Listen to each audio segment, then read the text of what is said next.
Welcome to We Hope in God channel. And welcome to this deep dive. We're looking at a really powerful spiritual reflection today. It's a meditation that centers on this idea of patient, steady spiritual training. And grace, right? The persistence of grace. Exactly. The source we're unpacking is called Grace That Keeps Us Growing, and it uses, I think, one of the most compelling stories from the Old Testament to make its point. The book of Numbers, which it can be a tough book to get through sometimes. It really can be. But this reflection hones in on it as a detailed case study of how real, lasting change happens in our walk with Christ. So our mission today, then, is to really get into that biblical journey. We want to analyze that whole process of change in the wilderness. Yeah, we're paying specific attention to how God uses these incremental steps, these small victories. To replace something that's really deep-seated, to replace fear with courage. That's the whole journey, from a kind of psychological slavery all the way to boldly claiming a promised inheritance. We're looking for that insight, that the greatest grace isn't just in the destination, it's in the growing itself. Okay, let's dive in. The core scripture for this whole meditation, it comes from the book of Numbers, chapter 32, and we're zeroing in on a very specific request made in verse 5. It says, "If we have found favor in your eyes," they said, "let this land be given to your servants as their possession. Do not make us cross the Jordan." And that request, on its own, it might not sound like much, but when you look at the history leading up to it, it is absolutely astonishing. Right, you need the context. You have to have the context. To really get the growth that's happening in those words, you have to remember where this whole journey began. Okay, so let's set that stage. We all know the basic story. The Israelites were thriving in Egypt under Joseph, but generations passed. And a new king arose. Right, that's the key phrase from Scripture, the king who did not know Joseph.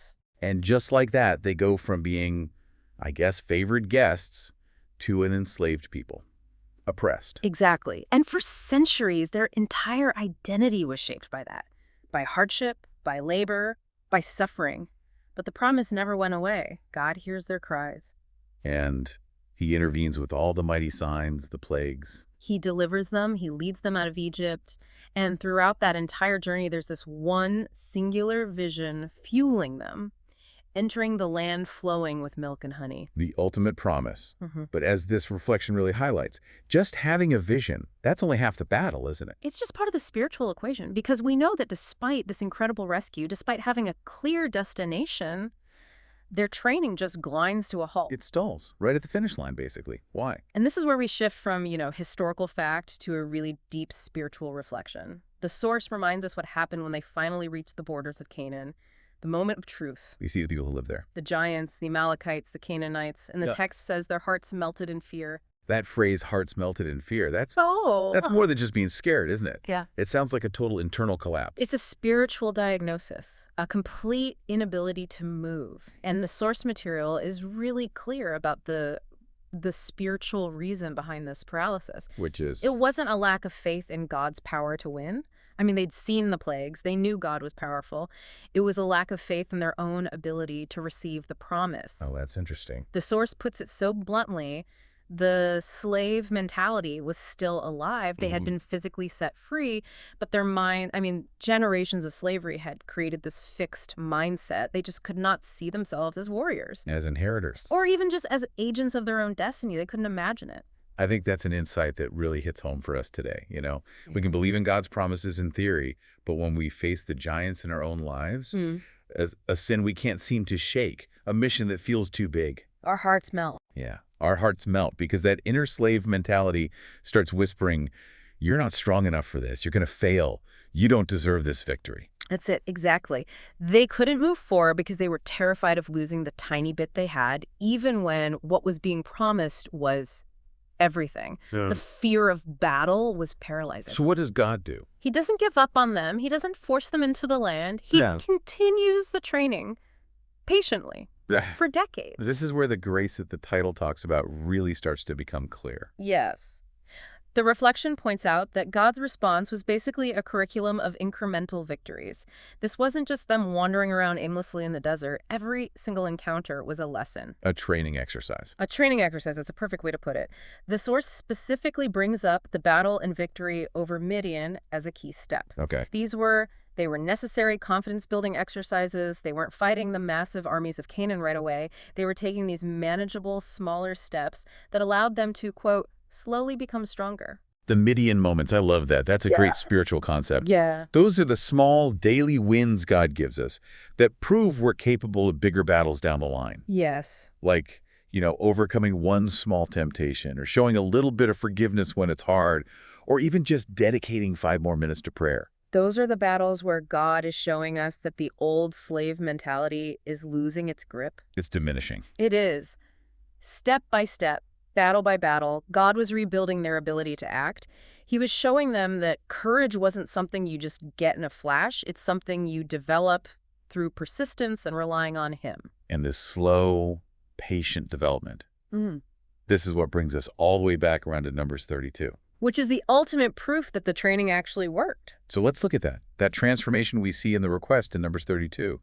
This isn't just Moses getting another instruction from God. No, not at all. This is the tribes of Reuben, Gad, and the half-tribe of Manasseh. They're approaching Moses with a proactive, almost entrepreneurial request. Which is a complete change in how they act. It's a complete shift in their posture and their mindset. And what do they ask for? They've been observing the land they're passing through, the land east of the Jordan. They notice it's great for their livestock. And they claim it. They say, "We have found favor. Let this land be given to us." Think about that. Not so long ago, they wouldn't dare step foot in any land because they were afraid of the giants. Right. Now they're actively scouting the terrain, assessing its value, and asking to claim territory based on their own observations. They're thinking like owners. Like fighters. Not like slaves who are just waiting to be told where to go next. And the reflection captures this so beautifully. It says, "What touched my heart was this. They had grown." This isn't just some political negotiation over land. It's a sign of a massive spiritual shift. They were willing to take territory, to claim ownership, to invest in the future, where before, all they saw was impossibility. But here's the real clincher. The moment that proves, really proves, that the slave mentality was shattered for good. Well, if they had just taken the land east of the Jordan and said, "Thanks, we're good now," and settled down, that would have shown some growth, but it would have been a selfish, incomplete growth. And Moses actually calls them out on it, doesn't he? He's skeptical at first. He is. He's worried they're just repeating the same fear their fathers had. But the tribes respond with this incredible public pledge of faith. They make a commitment. A huge one. They commit to building secure cities for their families, and then, and this is the absolute key, they promise to go ahead of the other tribes, fully armed. Into battle for Canaan. Into battle for Canaan until every single one of the other tribes has secured their inheritance west of the Jordan. So they offer to be the vanguard, the leaders. The very first ones to charge into the exact land that had sent their parents running in terror 40 years earlier. From paralysis to leadership, that's the journey. Wow. And that is the ultimate proof of patient grace. Their courage wasn't just a feeling, it was actionable, and it was sacrificial. They were willing to delay their own comfort for the good of the entire community. The synthesis is just so clear. Step by step, battle by battle, fear was being replaced by courage, and passivity was giving way to faith. The training was complete. The training was complete. So we have this incredible story of transformation. What's the core spiritual truth that this source wants us to take away from this today for our own lives? I think it means we have to. Yeah. We have to fundamentally adjust how we think about our own spiritual progress. In what way?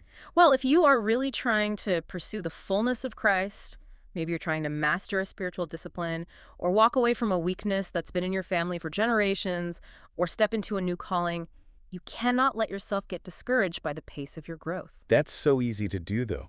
You look at the long road ahead, or you see other people who just seem to get it instantly, and you feel like you're stalled, like you're just wandering in the wilderness. Exactly. And that feeling is where this reflections message of grace comes in. It gives us this really powerful nugget of truth. It says, the grace is not in perfection. The grace is in the growing. Say that again. The grace is not in perfection. The grace is in the growing. That is a complete redefinition of what success looks like in the spiritual life. It is. It's not about getting to the destination without any mistakes. It's about the continuous, persistent effort you put into moving toward it. That feels incredibly liberating. It takes away that pressure for immediate perfection, which is honestly the thing that makes Most of us give up when we stumble. It validates the small steps. Yes. Absolutely. God sees every single small step. He sees the effort when you prayed, even when you didn't feel like it. He sees the moment of restraint when you could have lashed out. Those little daily Midian moments of victory, they aren't failures just because they're not the Jordan brother yet. They're the curriculum. They are the curriculum. They're designed by God to strengthen you for what's coming next. So when we feel stuck, or like we're taking 2 steps back for every 3 steps forward, the idea is to remember we're still in training. We're still in training, and the grace covers the slowness. The goal of this whole process is transformation, not speed.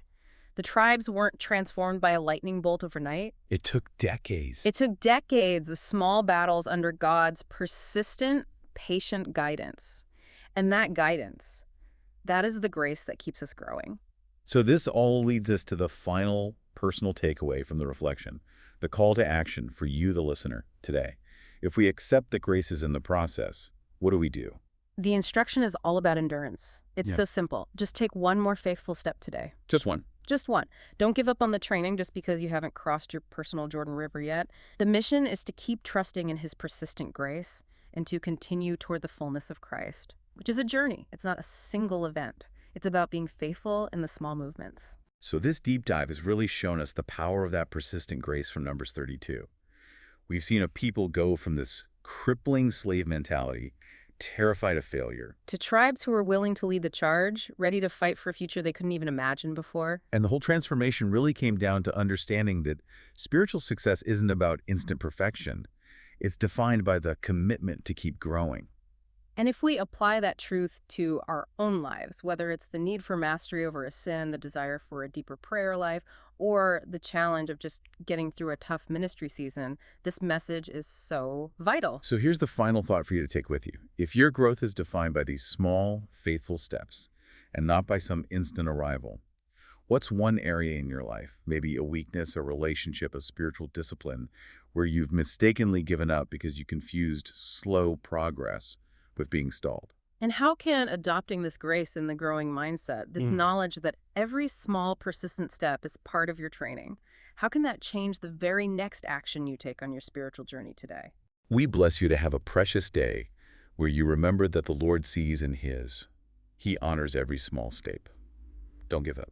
Keep growing in His persistent, faithful grace. Take that one faithful step.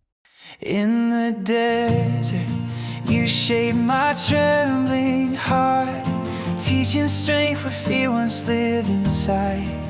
Step by step, you led me through the night, till courage slowly started to rise. Once a slave with a shaking will, now I learn to stand and claim the land. You remind me I am not alone, held by mercy written in your hands.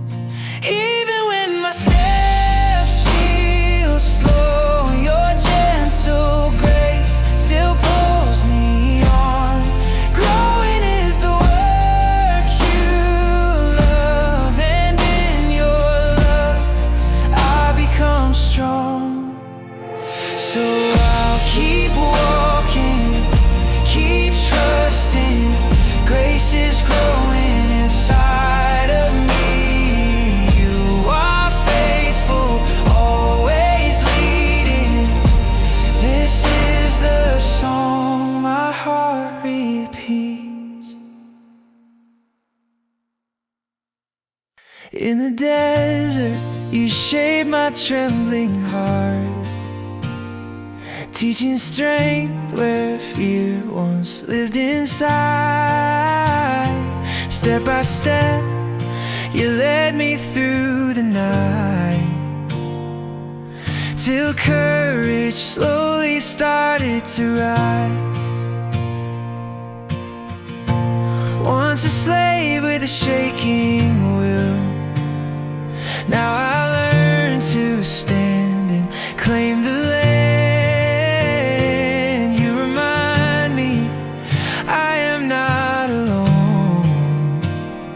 Held by mercy